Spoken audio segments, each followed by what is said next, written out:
ठाकरे गटाचे विनायक राऊत गेली 10 वर्ष खासदार होते. यापूर्वी 2009 ते 2014 या कालावधीत आम्ही जे प्रश्न संसदेत मांडले त्याचा साधा पाठलाग ते करू शकले नाहीत.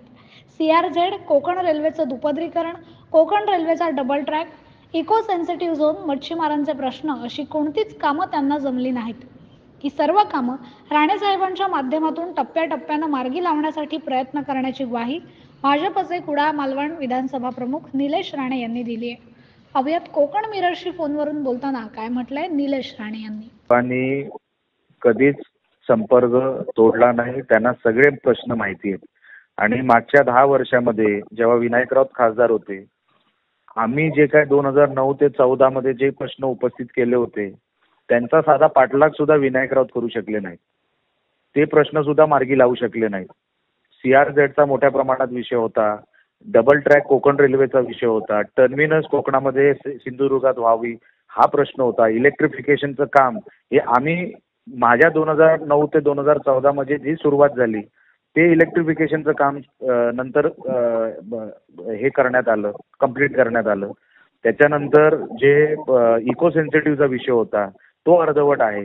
त्याच्यासाठी आम्ही जो मोर्चा काढला होता 9 आणि 14च्या मध्ये तो अजूनपर्यंत सुटलेला नाही. या 10 वर्षामध्ये तसं बघायला गेलं तर विनायक राऊतांना काहीच जमलेलं नाही. मच्छीमारांचे प्रश्न आहे तिथेच आहेत.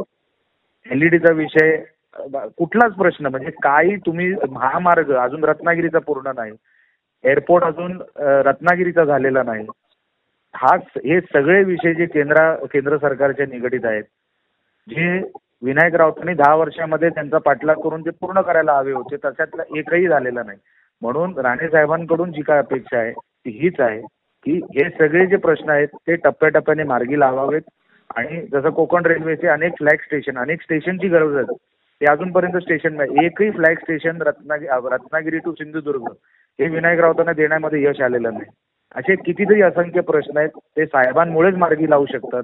साहेबांचं वजन, साहेबांचं नाव केंद्र सरकारमध्ये त्यांनी 2.5 वर्ष मंत्री म्हणून काम केलेलं आहे. आणि म्हणून त्यांचा सगळा जो काय अनुभव आहे ह्या 5 वर्षामध्ये आपल्याला हे सगळे प्रश्न टप्प्याटप्प्याने मार्गी लागतील ही माझ्या मनामध्ये